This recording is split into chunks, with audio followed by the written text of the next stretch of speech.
તારીખ આજે 12 નવેમ્બર 2025 રોજના અનુક્રમમાં આપણે શ્રી રામાનુજાચાર્ય કૃત વ્યાસસૂત્રનું શ્રી ભાષ્ય જે છે તે જોઈ રહ્યા છે, અથવા તો બ્રહ્મ જિજ્ઞાસા એ પ્રથમ સૂત્રનું આપણે ભાષ્ય જોઈ રહ્યા છે. અત્યારે ગઈકાલે આપણે જોયું કે ભાઈ અહંકાર જે છે તે કેવો છે, જડ છે. એટલે અહંકારને વિશે એમ કહી કે શું છે, કોઈ દિવસ આત્માની એટલે આત્માની ઓળખાણ એટલે સંવિતની ઓળખાણ જે છે તે અહંકાર વડે થતી નથી.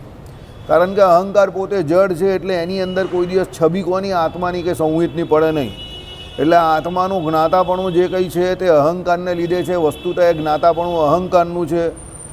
પછી એક ટૉપિક તો આપણે એને તો રામાનુજાચાર્ય એને તો ખોટો કરી નાખ્યો. બીજો ટૉપિક આ કે ભાઈ અહંકાર દ્વારા આત્માની સંવિતની ઓળખાણ થાય છે, એ પણ એને ખોટું કરી નાખ્યું. એટલે જેટલા પણ કોઈ મુદ્દા ઉઠાવેલા એ ખોટા કરી નાખ્યા. હવે છેલ્લે ગઈકાલે આપણે આ 4 લાઈન જે હતી તે બાકી હતી.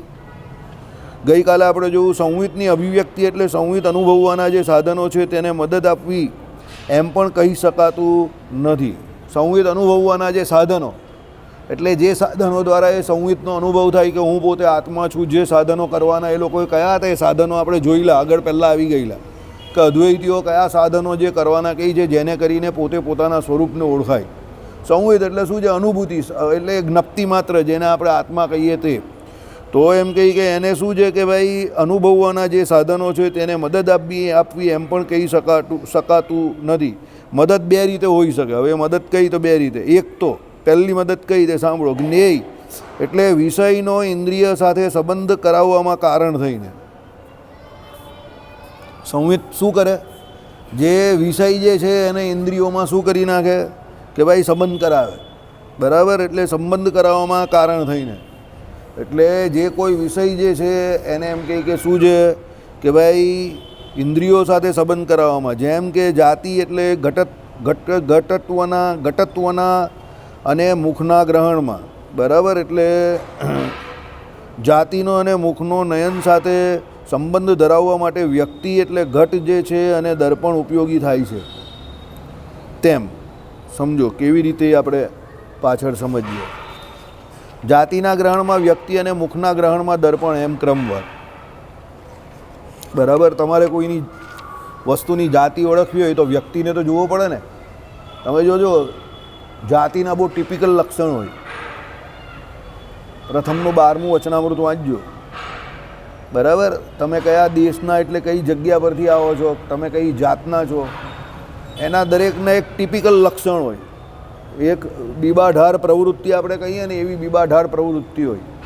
દાખલા તરીકે આપણો ગુજરાતી ગમે ત્યાં બહાર જાય, આપણા બહેનો ખાસ કરીને બહાર જાય તો આખા વર્લ્ડમાં ઓળખાઈ જાય કે આ ગુજરાતી જ છે. બરાબર, એનું કારણ ખબર છે શું છે? એ લોકોના અવાજ બહુ મોટા હોય. બે જણી વાત કરતી હોય તો એવું લાગે કે ઝઘડો કરે છે. અને નોન ગુજરાતી જે હિન્દી ભાષી હોય ને તે બોલતા હોય ને તો બહુ કર્ણપ્રિય લાગે, બહુ મીઠું બોલે. બરાબર, અને બહુ સહજતાથી બહુ ઓછું બોલે અને બહુ કેવું બોલે, શબ્દ તો શબ્દવાળું બોલે અને તમને ગમે એવું બોલે. સમજ્યા? એટલે મોહનથાળ હોય કે લાડુ હોય, ભલે લોકો ઘેરે લઈ જાય પણ પૂરી પણ આપે તો છે ને, તેનો ગુણ માનવો કે પૂરી મળે તો છે. મોહનથાળ લાડુ ભલે ઘરે લઈ જતા. બરાબર, બધાનો સ્વભાવ એક સરખો નહીં હોય.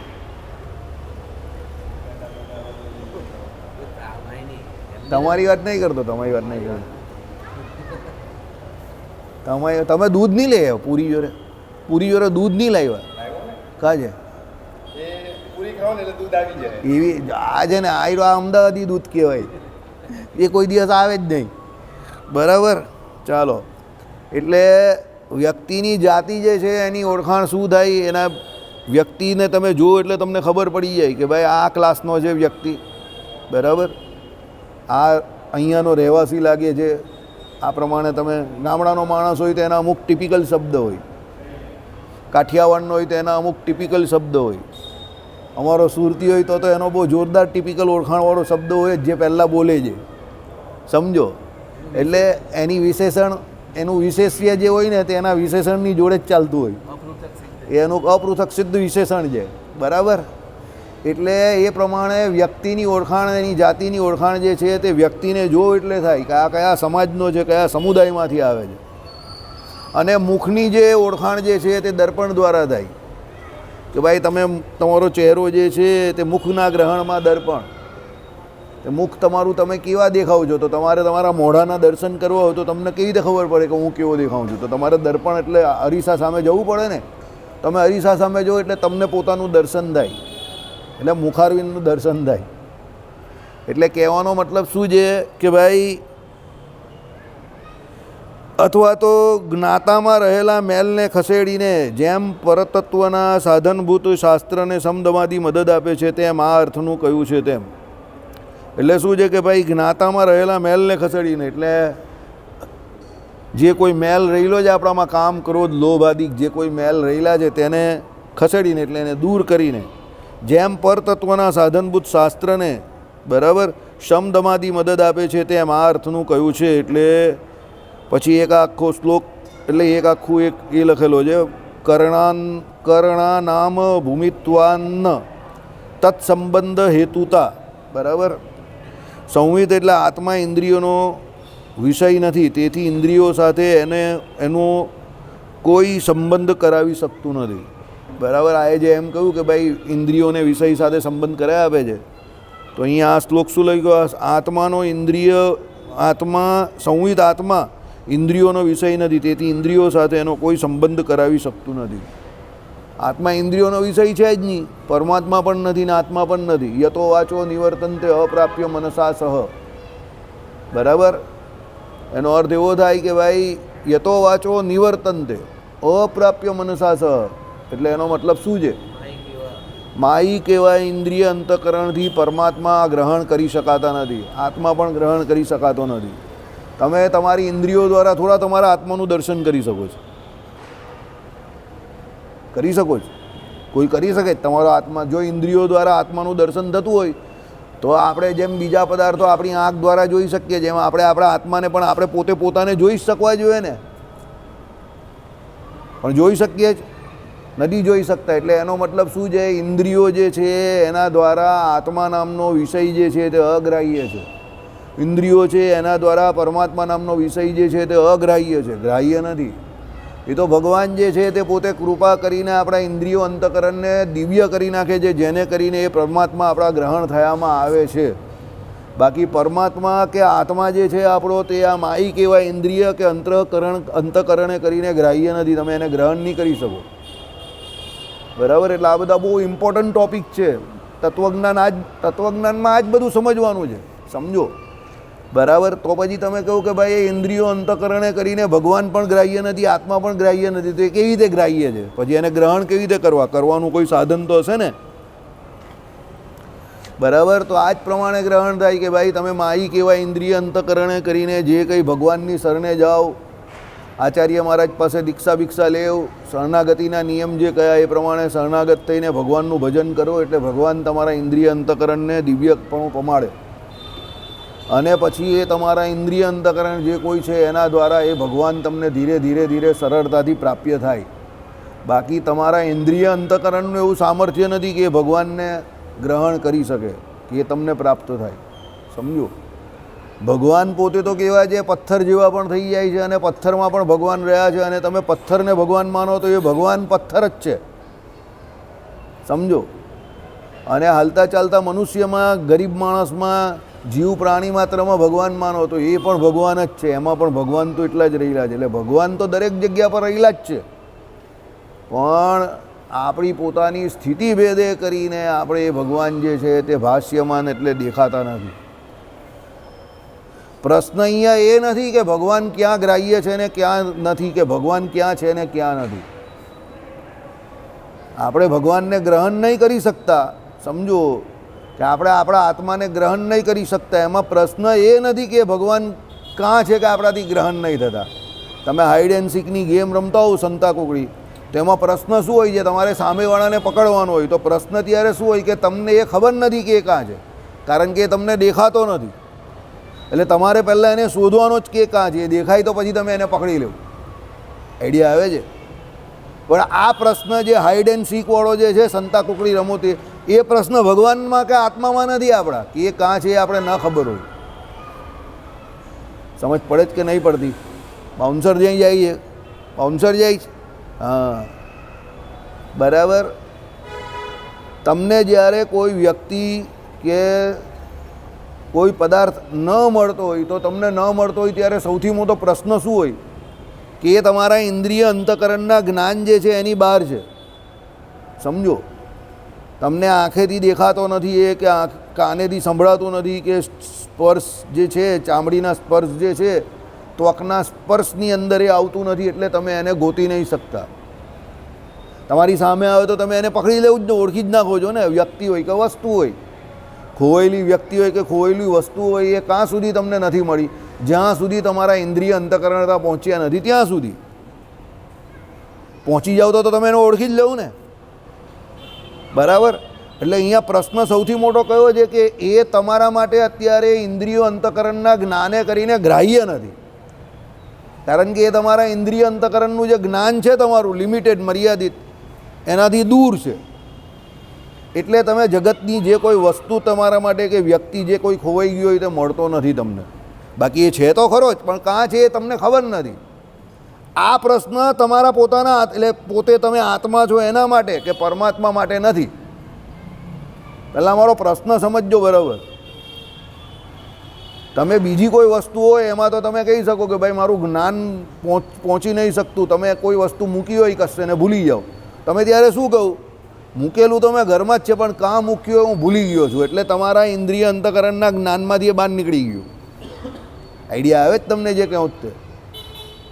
હવે એ વસ્તુ સામે આવીએ તો તમને તરત મળી જાય તો તમે ઓ આ જ છે બસ મળી ગયું, તમે કહેવું છો ને. ભગવાન અને તમે પોતે એટલે આત્માના કેસમાં આવું નથી કે એ કાં છે. આત્મા તમારો અહીંયા રહ્યો છે તો તમને ખબર જ છે, અને એની અંદર રહેલા પરમાત્મા છે એ પણ તમને ખબર છે, અને પરમાત્મા સર્વવ્યાપક છે એ પણ તમને ખબર છે. જીવ જીવ પ્રત્યે પરમાત્મા રહ્યા એ પણ તમને ખબર છે, માયામાં પરમાત્મા રહ્યા એ પણ તમને ખબર છે, સૃષ્ટિની કણે કણમાં ભગવાન રહ્યા એ પણ તમને ખબર છે. એટલે અહીંયા પ્રશ્ન એ નથી કે એ કાં છે. સમજ પડે છે કે નથી પડતી? પેલામાં પ્રશ્ન શું છે? એ કાં છે એ બહુ મોટો પ્રશ્ન છે, કારણ કે તમને ખબર નથી કે વસ્તુ કે વ્યક્તિ કાં છે, એટલે તમને જડતા નથી. પણ અહીંયા પ્રશ્ન એ નથી રહેતો કે એ ક્યાં છે. પ્રશ્ન અહીંયા શું છે કે એ રહ્યા બધે જ છે અને એ છે બધે જ. એ તમને ખબર છે કે કાં છે, બધે જ છે, પણ તમારી માઈ કહેવાય ઇન્દ્રિયો અંતઃકરણ હોવાને કારણે એ તમારા માટે અપ્રકટ છે, એટલે ગ્રાહ્ય નથી અત્યારે. છે તો ખરા જ, બરાબર, પણ તમારા માટે અપ્રકટ છે, કારણ કે તમારી દ્રષ્ટિ જે છે તે હજુ કેવી છે? માઇક છે, જે સિદ્ધ દશાવાળો છે, જે ભગવત સાક્ષાત્કારી છે. એને એ જગ્યા પર, દરેક જગ્યા પર જળે વિષ્ણુ, સ્થળે વિષ્ણુ, વિષ્ણુ વિષ્ણુ, સ્થળે સ્થળે, તો એને એ દેખાય જ છે. સમજ પડે જ કે નહીં પડતી? હા, એટલે અહીંયા એમ કહ્યું કે ભાઈ આત્મા જે છે તે ઇન્દ્રિયોનો વિષય નથી. કારણ કે જો એ ઇન્દ્રિયોનો વિષય હોય તો અત્યાર સુધીમાં આપણે આપણો આત્મા દેખાઈ જ ગયો હોય. આપણે ઇન્દ્રિયો તો જન્મ થયા ત્યારથી પ્રાપ્ત થઈ ગઈ. આ સૂક્ષ્મ દેહ તો પહેલાં પણ હતો, અત્યારે પણ છે, અને સ્થૂળ દેહ તો મળ્યો હતો. હવે તો ઇન્દ્રિયો સ્થૂળ દેહના યોગને કારણે કામ કરતી પણ થઈ ગઈ. તો પછી જો એ ઇન્દ્રિયો દ્વારા એ સંવિત કે આત્મા જે કોઈ છે એ ગ્રાહ્ય હોય તો અત્યાર સુધી તો આપણે ગ્રાહ્ય થઈ ગયો હોય, પણ એ ઇન્દ્રિયોનો વિષય જ નથી આત્મા. હવે કંઈ ઘેર બેઠી તમને કે ભાઈ તમારા ઇન્દ્રિયો દ્વારા તમે તમારા આત્માને, એટલે તમે તમારા ઓરિજિનલ સ્વરૂપને નહીં પામી શકો, કારણ કે ઇન્દ્રિયો કેવી છે? માયાની બનેલી, અને આત્મા કેવો છે? દિવ્ય છે. બરાબર? ચાલો, વળી અનુભૂતિને વિષય માનીએ તો પણ અહંકાર એના અનુભવના સાધનને ઉપકારક થાય છે એવું કહેવું કઠણ છે. હવે તમે એમ કહો કે ભાઈ અનુભૂતિને તમે વિષય બનાવી દીધો, એટલે જ્ઞેય બનાવી દીધો, બરાબર. પહેલાં એ લોકોએ એને જ્ઞાતા બનાવેલો. શું બનાવેલો? જ્ઞાતા. તો જ્ઞાતા તો એ બની નહીં શકે, કારણ કે એનામાં શું છે? અહંકારમાં ચેતનત્વ નથી, બરાબર. અનુભૂતિમાં એ લોકો એને કેવું કહેતા હતા કે ભાઈ એનું જ્ઞાતાપણું જે કંઈ છે તે અનુભૂતિ દ્વારા એમ કંઈ સિદ્ધ થાય છે, એટલે એ પોતે તો જ્ઞાતા નથી, પણ એમ કે અહંકારમાં જે જ્ઞાતાપણું છે એને લઈને એ અનુભૂતિનું જ્ઞાતાપણું લાગે છે, એવું એ લોકો કહેતા હતા. પણ એ પણ કંઈ સિદ્ધ કરી શક્યા નહીં. એટલે પહેલાં એ લોકો શું અહંકારના જ્ઞાતાપણામાં અનુભૂતિનું જ્ઞાતાપણું સિદ્ધ કરવા ગયા. હવે ઉલટું કહે છે. શું કહે છે? અનુભૂતિને અનુભવનો વિષય માનીએ તો પણ અહંકાર એના અનુભવના સાધનને ઉપકારક થાય એમ કહેવું કઠિન છે. ભાઈ અહંકારને તો એ લોકો વચ્ચે લાવે જ છે. તો એ અહંકાર જે છે તે શું છે કે ભાઈ અનુભૂતિને અનુભવનો વિષય માનીએ. કયા? જે અનુભૂતિ થઈ એટલે આત્મા જે છે, બરાબર, તે આત્મા કોનો વિષય છે? અનુભવનો વિષય માનીએ તો પણ અહંકાર એના અનુભવના સાધનને એટલે એના અનુભવનું જે સાધન છે એને ઉપકારક થાય અહંકાર એવું કહેવું કઠિન છે. કેવી રીતે સાંભળો. શાંકર વેદાંતી અનુભૂતિને અનુભવનો વિષય માનતા નથી. આપણે માનીએ છીએ. આપણે અનુભૂતિને શું માનીએ છીએ? અનુભવનો વિષય માનીએ છીએ. કારણ કે આપણે જે પ્રકારના અનુભવ થાય એ આપણી અનુભૂતિ હોય, સુખ હોય, દુઃખ હોય, આ તે બરાબર. એટલે આપણે એ વિષય એને માનીએ છીએ, પણ એ લોકો નથી માનતા. તદ અનુસાર અત્યાર સુધી ખંડન કર્યું, પણ કોઈ કહેશે શાંકર વેદાંતી માનતા નથી, પણ તમે તો માનો જ છો ને. હવે એ લોકો એમ કે ભાઈ તમે તો માનો જ છે, એટલે રામાનુજાચાર્ય તો માને છે ને.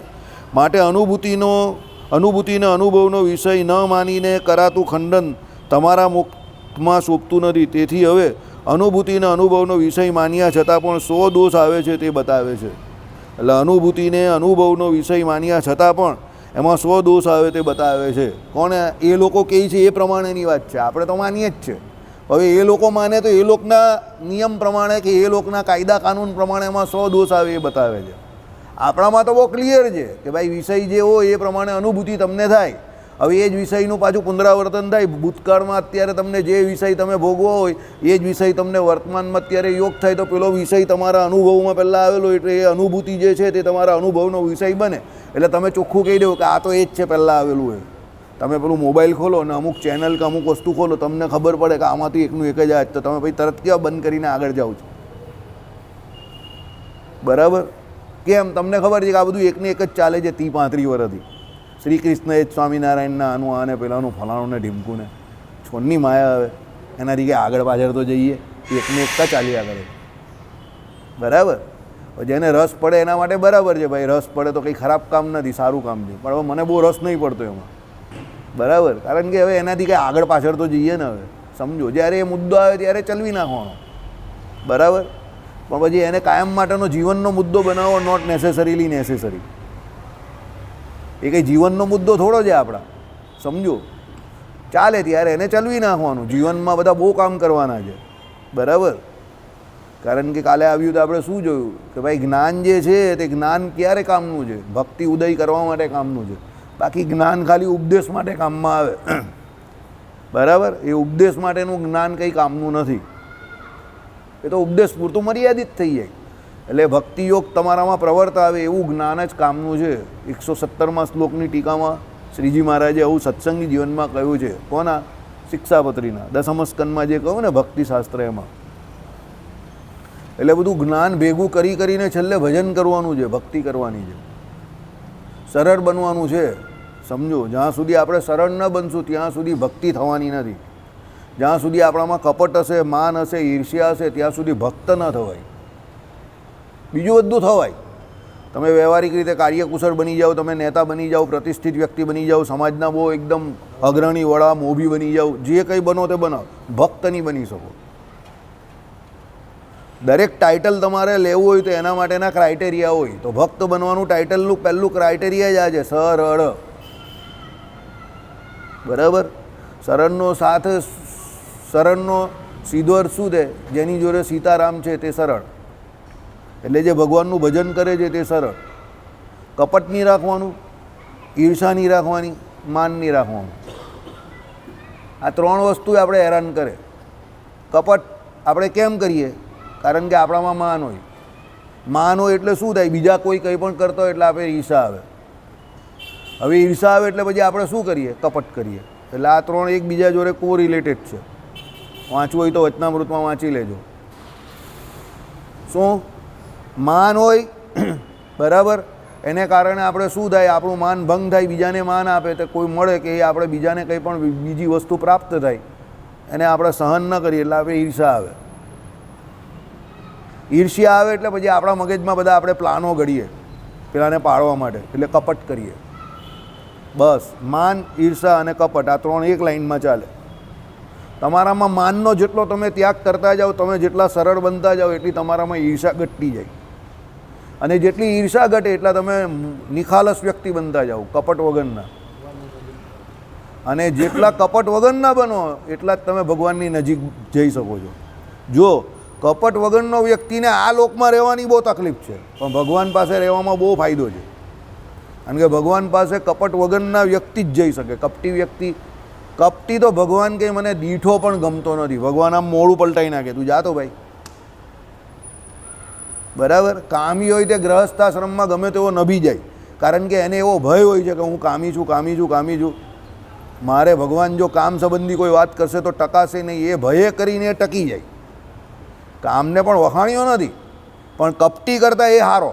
કેમ? કારણ કે એ નભી જાય, પણ કપટી ન નભે. કારણ કે એનું જે કપટ જે છે એ સત્સંગમાં આવ્યા પછી પણ જતું નથી. એ એની પ્રકૃતિ થઈ જાય એવી, સમજો. અને આ તો અનુભવ સિદ્ધ જ્ઞાન છે. 30-35 વર્ષથી આપણે લોકોને જાણીએ છીએ, બરાબર. પણ કપટ કરવાની જે એમની રીત હતી, કે કપટ જે કરતા હતા એ કપટ કરવાનું હજુ પણ છૂટતું નથી. કેમ? પ્રકૃતિ એવી થઈ ગઈ, સમજો. કપટ કરે એટલે ભગવાન તમારાથી દૂર. જે કરવું તે સાહજિકતાથી કરવું, સરળતાથી કરો. હા ભાઈ, આ કરવું છે ને કરીએ છે, સીધે સીધું કરો. સમય આમ તેમ ઉપર નીચે બધાનો થાય, તમારો પણ થાય, મારો પણ થાય, બધાનો થાય. કોઈને કંઈ ખબર નથી, ન જાણ્યું જાનકી નાથે કાલે સવારે શું થવાનું. આજે આ સભામાં 50-20 જણા, 10 જણા, 20 જણા બેસે છે. કાલે ઉઠીને એવું પણ બને કે આ સભા આપણે આમ કરવી પડે અને છેક નાકા સુધી પબ્લિક બેસે, સમજો. ન જાણ્યું જાનકી નાથે કાલે સવારે શું થવાનું, કોઈને જ ખબર નથી. Nobody knows. એટલે કપટ ન કરવું, ભગવાનનું ભજન કરવું. અને જો ભગવાનને રાજી કરવા છે તો કપટ ન કરવું. અને સૌથી મોટી વાત, કોઈ બીજો હરિભક્ત કંઈ પણ ભજન કરતો હોય કે કોઈ પણ બીજા સાધન કરતો હોય કે સેવા કરતો હોય તો એમાં બની શકે તો એને મદદરૂપ થાવ. કારણ કે એવું જરૂરી નથી કે તમારું પણ અંગ હોય, તો એને મદદરૂપ થઈને ખસી જાઓ, પણ એને હેરાન ન કરો કે એના કામમાં વિઘ્ન ન લાવો, બરાબર. જે બહુ દુઃખદાયક બાબત છે કે આપણા મંદિરમાં આવું બહુ થાય છે. બીજાની સેવા ઉપર લોકોને બહુ ઈર્ષા આવે. બધાને એવું બહુ છે કે હું ભગવાનને રાજી કરી નાખું, બસ મને જ રાજી, મારો ભગવાન ઉપર કંઈક વીટો પાવર છે એમ કરીને ભગવાનને બધા રાજી કરવા માટે બીજાનો ધ્રોહ કરી નાખે, કપટ કરે છે બાજા. આલા મંદિરમાં પોલિટિક્સ કરે, મંદિરમાં કપટ કરે, બરાબર. જે જગ્યા પર આવીને બધું છોડવાનું છે, અહીંયા માન રાખે, અહીંયા કપટ કરે, તો પછી ભગવાન તમને 1000 માળા ફેરવો રોજની તો પણ કંઈ મળવાના નથી. અભી દિલ્હી બહુ દૂર છે. કપટ છોડી દેશો અને 100 માળા પણ ફેરવશો મુક્તાનંદ સ્વામીની જેમ તો કામ થઈ જશે, બરાબર. ચાલો, એટલે શું કહ્યું? માટે અનુભૂતિને અનુભવનો વિષય ન માનીને કરાતું ખંડન તમારા માટે મુખમાં શોભતું નથી. તેથી હવે અનુભૂતિને અનુભવનો વિષય માન્યા છતાં પણ શું દોષ આવે છે તે બતાવે છે. સાંભળીએ આપણે. ઉપકારક થાય તો શું કહ્યું પહેલાં આપણે એ તો સમજીએ. અનુભૂતિના અનુભવનો વિષય માનીએ તો પણ અહંકાર એના અનુભવના સાધનને ઉપકારક થાય છે એમ કહેવું કઠણ છે. એટલે અનુભવનો જે સાધન છે એને અહંકાર દ્વારા એને ઉપકારક થાય છે, કઠણ છે. કેવી રીતે ઉપકારક થાય? તો અનુભૂતિના અનુભવની ઉત્પત્તિમાં જે પ્રતિબંધક એટલે અટકાવ કરનાર હોય તેને દૂર કરવાથી થાય. જેમ કે દીપ નેત્રને ઉપકારક થાય છે, તે રૂપાદિના ગ્રહણની ઉત્પત્તિમાં વિરોધી પ્રતિબંધક એવું જે અંધારું તેને દૂર કરવાથી થાય છે, સમજો. દાખલા તરીકે દીવો જે હોય છે એ શું થાય છે? નેત્રને ઉપકારક થાય છે, બરાબર. તમે દીવાના દર્શન તમારી આંખ દ્વારા જ કરી શકો. અને તે રૂપાદિના ગ્રહણની ઉત્પત્તિમાં વિરોધી એવું જે અંધારું તેને દૂર કરવાથી થાય છે. અંધારું જે છે એમાં તમે કોઈ પણ વસ્તુને જોઈ શકો નહીં, બરાબર. એક બહુ જૂનો ડાયલોગ છે, અંધેરે મેં તો આંखें भी काम में आती नहीं है, બરાબર. કારણ કે અંધારામાં તમારી આંખ પણ કંઈ કામની નથી. વિજ્ઞાનનો નિયમ એવો છે કે સૂર્યપ્રકાશ હોય કે બીજો કોઈ પણ પ્રકાશ હોય, આ લાઇટની શોધ કેમ કરી? એ જ તો લોજિક છે કે ભાઈ આ પ્રકાશ જે છે તે તમારી આંખ ઉપર પડે અને એનું પરાવર્તન થઈને સામે જાય, એટલે એના દ્વારા તમે એમ કહી કે સામેના ઓબ્જેક્ટને એટલે વસ્તુને જોઈ શકો છો.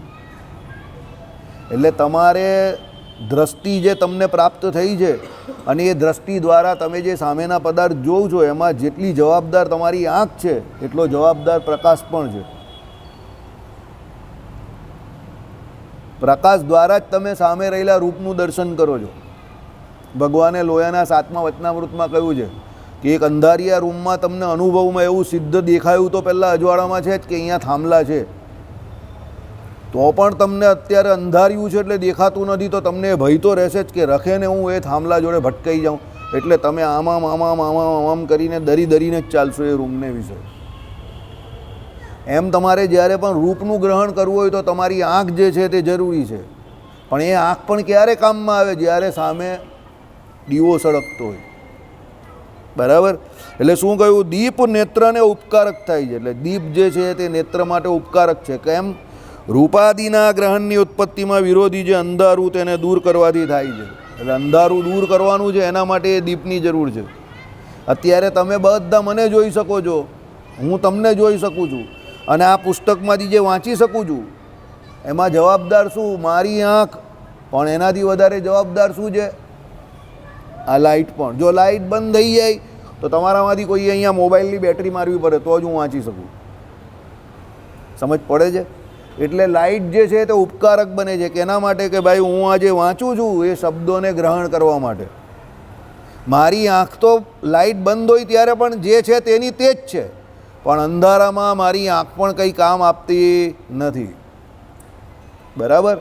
એટલા માટે હંમેશા જ્યારે પણ તમારે કોઈ પણ કામ કરવા એ સૂર્યનારાયણની હાજરીમાં કરવા. જેટલા કામ સારા કામ શુભ કર્મ એ સૂર્યનારાયણની હાજરીમાં, એટલે સૂર્યાસ્ત થાય એ પહેલાં કરી દેવાય એવું વિધાન છે શાસ્ત્રોમાં. કારણ કે સૂર્ય જે છે તે પ્રકાશ જે છે એના ધોતક છે. દ્યોતક એટલે એના ઉદ્ગમ સ્થાન છે. પ્રકાશની એક જગ્યા પર જ્ઞાન પણ કહ્યું છે. એટલે જેમ જેમ સૂર્યાસ્ત થઈ જાય એમ તમારામાં રહેલું જે જ્ઞાન જે છે તે થોડું ડીમ થવા માટે. તમે જોજો ડીમ થાય જ છે. આખા દિવસમાં આપણામાં જે ઉર્જા હોય ને તો અત્યારે એવી ઉર્જા નહીં હોય. તમે થોડા ડીમ થઈ જાઓ. એટલે બ્રહ્મ વિદ્યા ભણવા માટેનો પણ ઉત્તમ સમય કયો છે? સવારે બ્રહ્મ મુહૂર્ત. સવારે 2 કલાક 4 કલાક તમે બ્રહ્મ વિદ્યા જે ભણો તે બહુ કામની છે. કારણ કે એ તમારી સ્મૃતિમાં બહુ જલ્દી રહે. સમજો? દીવો હોય ને સળગતો હોય તો આપણે પહેલાં ન જોયું કે પહેલો દીવો જે સળગો હોય તો એની જ્યોત પણ પાવરફુલ હોય, અને જેમ તમે નજીક જાઓ એમ એનો પ્રકાશ પણ પાવરફુલ હોય.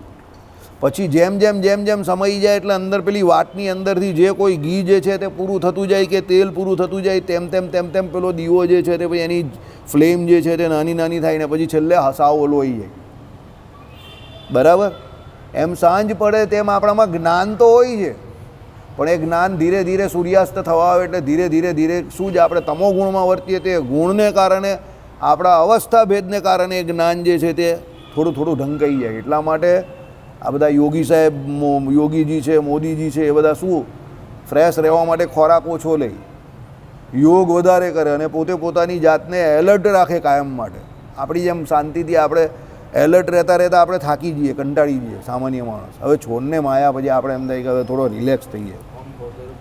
પેલા બોમ્બ ફૂટી ગયો ફૂટી જવા દે, કંઈ નહીં. ત્યારે એ લોકો રિલેક્સ નહીં રહે. એ લોકોના ઇન્દ્રિય અંતકરણ બહુ પાવરફુલ હોય. અમિત શાહ રાત્રે પહોંચી ગયા ત્યાં ઘટના સ્થળ પર, બધો મુવાઈનો કર્યો, પાછી રાત્રે મિટિંગ પણ કરી નાખી. બીજે દિવસે સવારે મિટિંગ, ધડાધડ. મોદી સાહેબ ભૂતાન ચાલ્યા ગયા, ભૂતાનથી પાછા આવી પણ ગયા અને બધું નક્કી પણ કરી નાખ્યું હશે અત્યારે તો શું કરવું. સમજી ગયા? એટલે એ લોકો કેવા આપણી જેમ બોમ્બ ફૂટી આપણે બધા સૂઈ ગયેલા કે નહીં, એ લોકો નહીં સૂઈ જાય એમ. એ લોકો એટલે મોટા માણસ બની શકે. સમજો? એ લોકો શું કે 10 મહિરા જ ને. હવે સમજી જાઓ, મારે કંઈ કહેવું નથી. ઓપરેશન સિંદૂર પાર્ટ 2. બરાબર? આ 10 બીજા 1000ને લઈ જશે. સમજી ગયા? એટલે કહેવાનું તાત્પર્ય શું છે? એ લોકો સૂઈ નહીં જાય એમ. એ લોકોને એટલો કંટ્રોલ, નિયંત્રણ.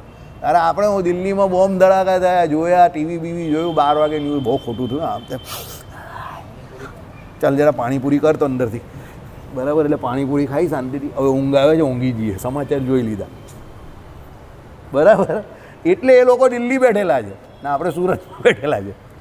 સમજી ગયા? ચાલો.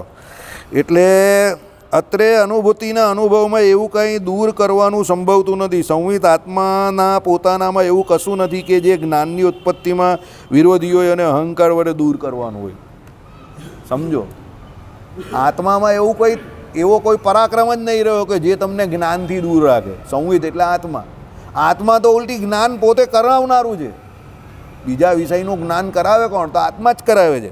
એટલે શું છે? આત્માનામાં પોતાનામાં એવું કશું નથી કે જે જ્ઞાનની ઉત્પત્તિમાં વિરોધી હોય અને અહંકાર વડે દૂર કરાવવાનું હોય. એ લોકો કહે ને કે અહંકાર વડે એ દૂર કરે છે. બરાબર? અહંકારમાં એકચ્યુઅલી અજ્ઞાન રહેલું છે કે હું અહંકાર છું તેવું અજ્ઞાન. એટલે અહંકાર જે આવે છે આપણામાં, તો એને કરીને આપણે જગતની ખોટી ખોટી વસ્તુ કે ઉપલબ્ધિને આપણે પોતે પોતાનામાં કહીએ છીએ અને એના દ્વારા ઉલટી આપણે આપણું અજ્ઞાન બહાર કાઢીએ છીએ.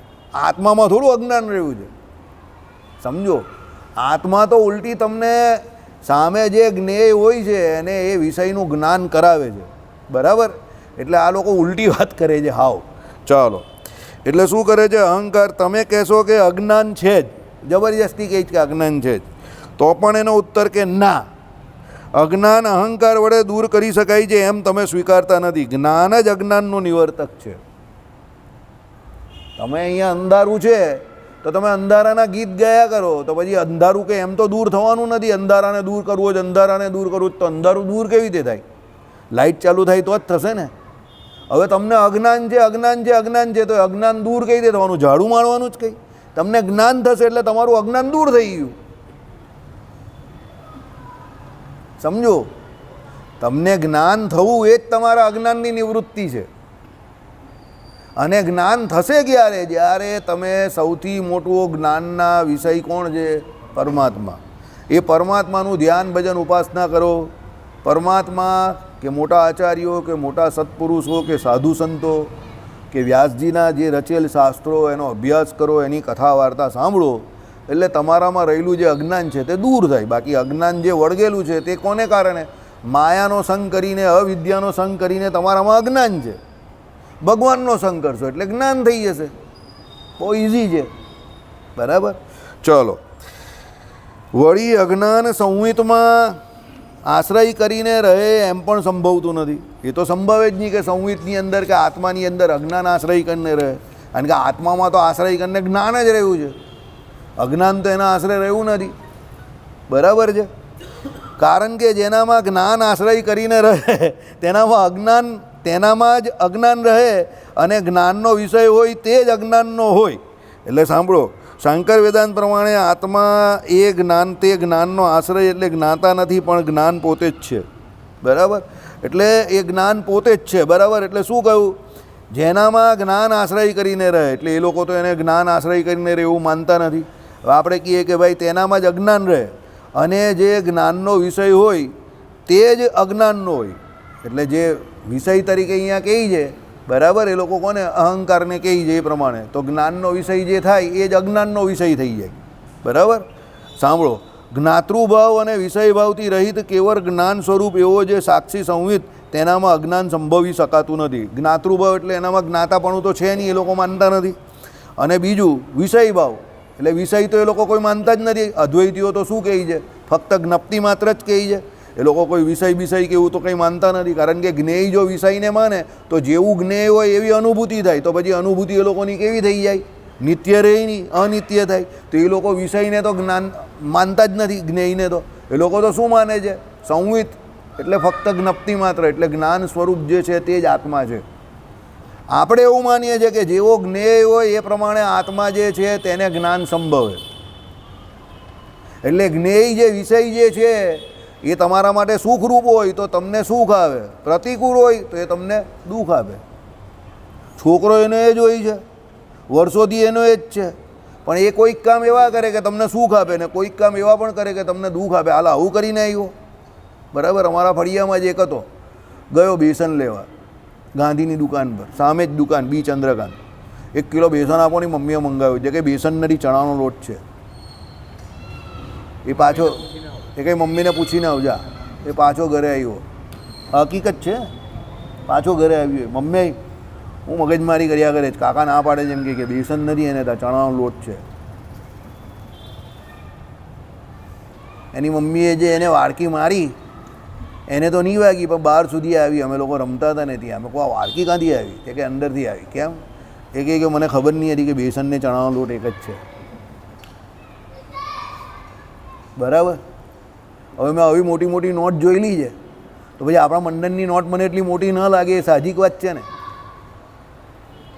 બરાબર. પણ ઘણી વખત મને એ નોટ કરતાં પણ તમારી અહીંયાની નોટ જે છે ને તે આરબીઆઈમાં પણ વટાવાયની એવી આવે છે, 21ના છૂટ્ટા માંગે એવી, બરાબર. એટલે કહેવાનો મતલબ અહીંયા શું છે કે ભાઈ આત્મામાં એટલે શું કહ્યું? આ જ્ઞાતૃભાવ વિષયભાવથી રહિત કેવળ જ્ઞાન સ્વરૂપ એવો જે સાક્ષી સંવિત આત્મા, તેનામાં અજ્ઞાન પણ સંભવી શકતું નથી. તમે કહો કે એનામાં જ્ઞાન નહીં સંભવતું, તો ભાઈ અજ્ઞાન કઈ રીતે સંભવે? કારણ કે તમે એને જ્ઞાતા તરીકે માનતા નથી, તો એનામાં કાં સાચું કાં ખોટું જ્ઞાન હોય તો અજ્ઞાન હોય, ચાલો.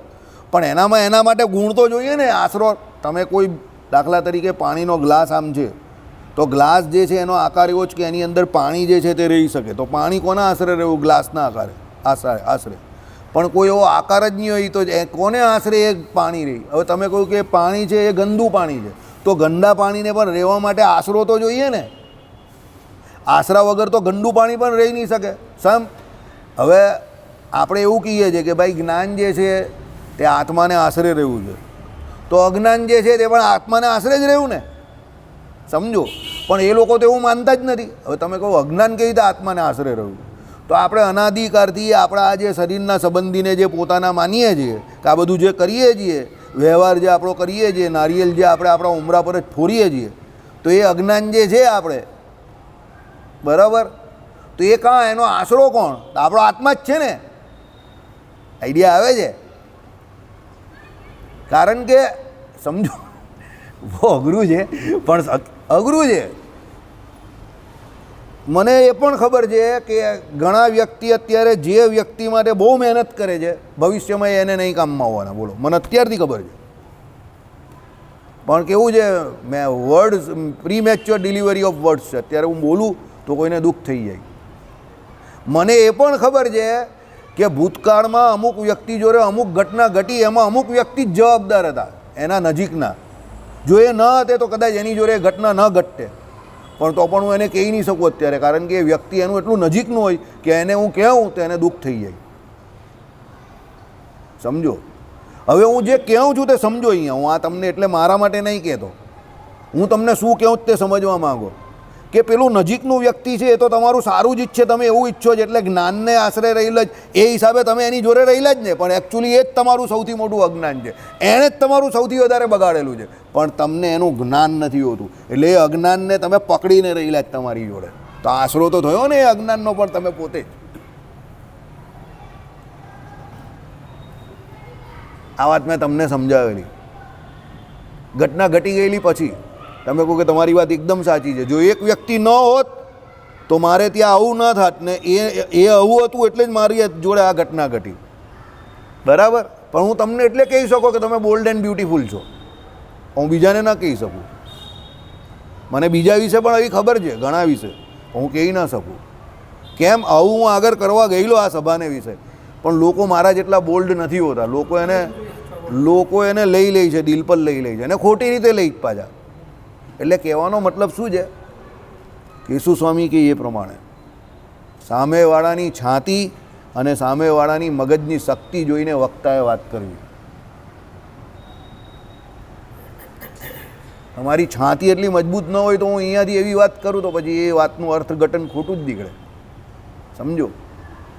એટલે કહેવાનું તાત્પર્ય અહીંયા રામાનુજાચાર્યનું બહુ જોરદાર છે કે ભાઈ તમે જ્ઞાનનો આશ્રય આત્માને માનો છો, એ તો અમે માનીએ છીએ, તો અમે એવું કહીએ કે ભાઈ એ બરાબર છે. પણ તમે તો માનતા જ નથી આશ્રય જ્ઞાનનો, તો પછી અજ્ઞાનનો આશ્રય પણ કેવી રીતે સંવિત આત્મા હોય? આશ્રય હોવું જ્ઞાનનો એ પ્રશ્ન તો અમારા માટે છે ને, કારણ કે અમે જ્ઞાનનો આશ્રય આત્માને માનીએ છીએ. આપણે રામાનુજવાળા માનીએ છીએ કે આત્મા જ્ઞાન સ્વરૂપ પણ છે અને જ્ઞાન નામનો ગુણ જે છે તે એને આશરે રહ્યો છે. પણ શંકર વેદાંતમાં તો એ વ્યવસ્થા જ નથી. એટલે તમારામાં તો એવું પણ નહીં કહી શકાય કે અજ્ઞાન જે છે તે એને આશરે રહેલું છે. આ ટોનમાં કહી છે. તમે સમજ્યા? ચાલો.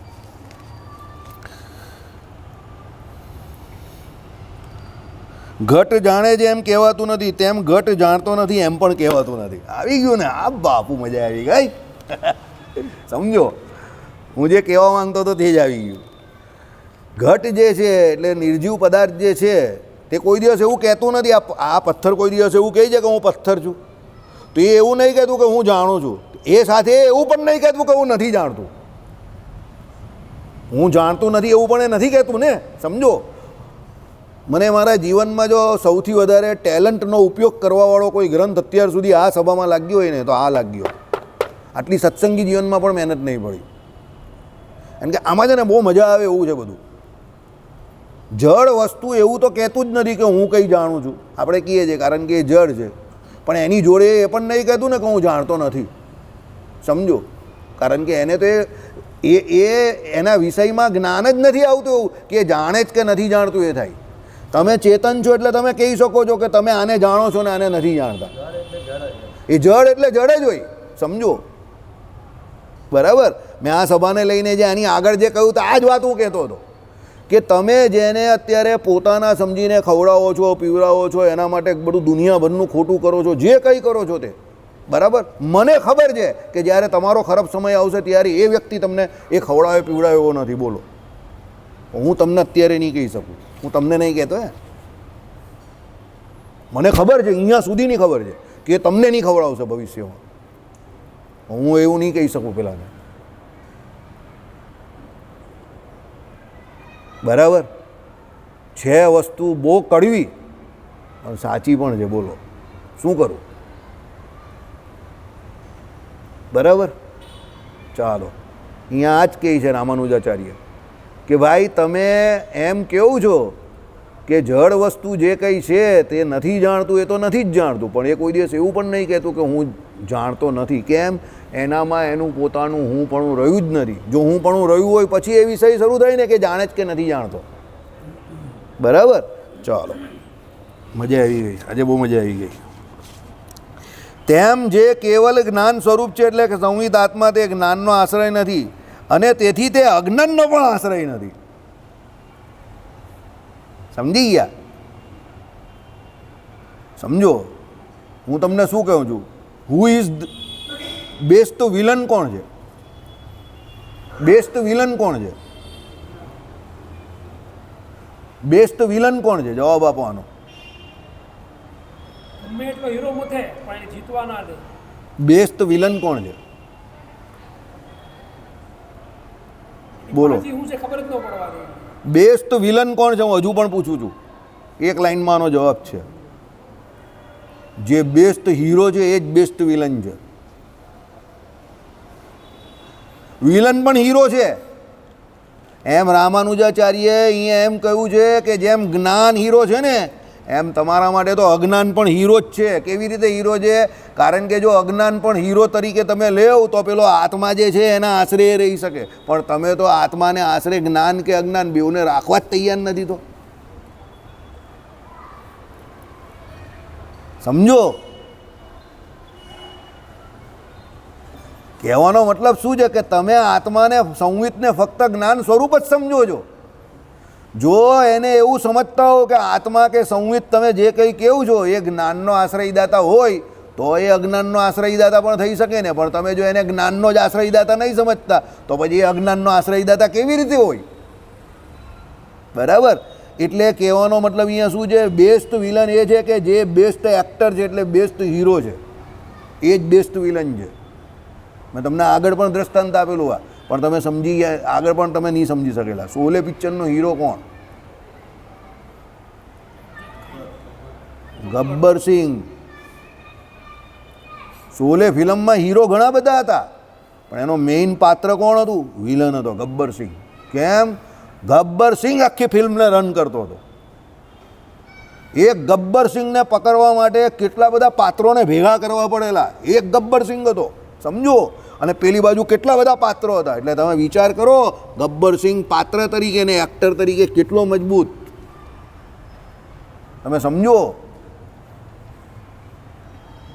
હવે તમે વિચાર કરો કે આ બાજુ એક બાજુ આટલા બધા એક્ટર, એક બાજુ એકલો ગબ્બર સિંહ, તો ગબ્બર સિંહ મેઇન હીરો થયો ને. કેમ? એના માટે પેલી બાજુ 5 જણા લાગેલા છે ને આ બાજુ એ એકલો છે. હવે છે ગબ્બર સિંહ કોણ? વિલન, એટલે અજ્ઞાન છે.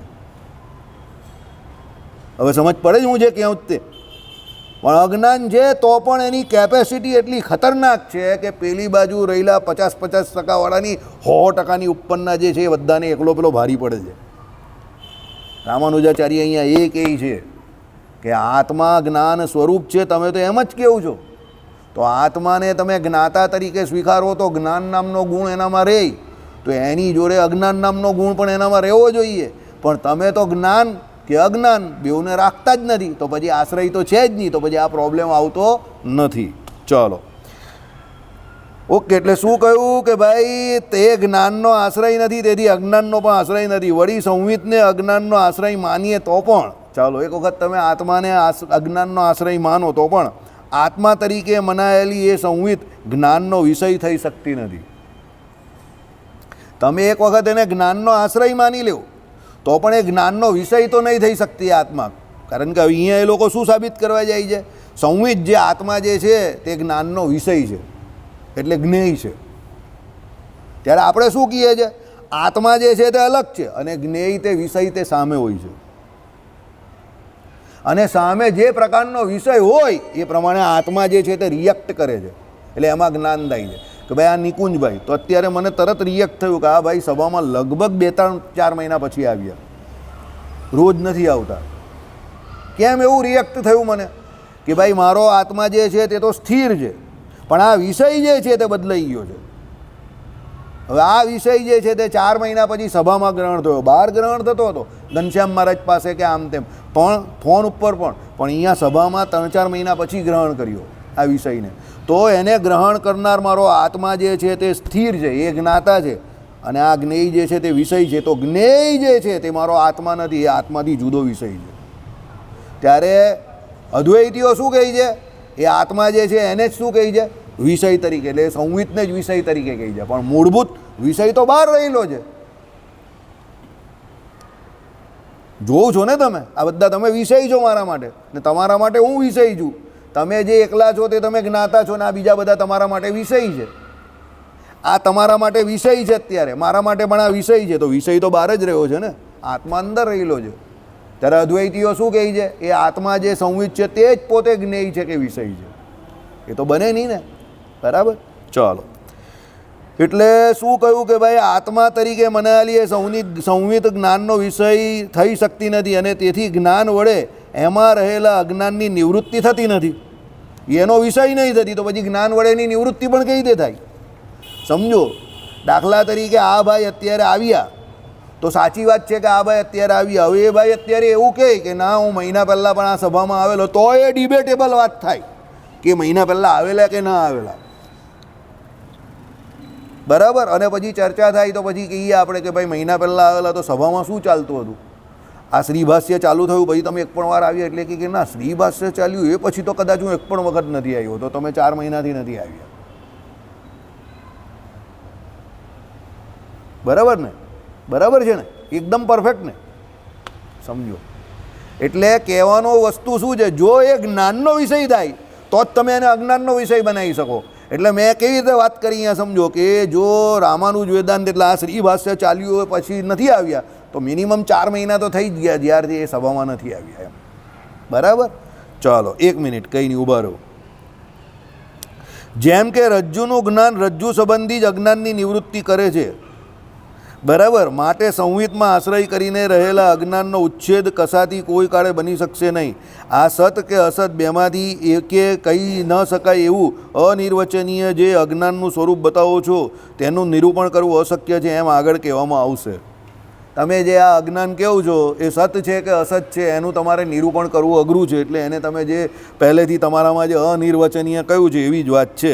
અને જ્ઞાન પ્રાગભાવરૂપી અજ્ઞાન તે તો જ્ઞાનની ઉત્પત્તિમાં વિરોધી છે કે નહીં, એટલે એનો નાશ કરવાથી જ્ઞાનના સાધનને ઉપકાર થાય છે કે થાય છે એમ નથી. માટે કોઈ રીતે અહંકાર થકી અનુભૂતિની અભિવ્યક્તિ કરી શકાતી નથી.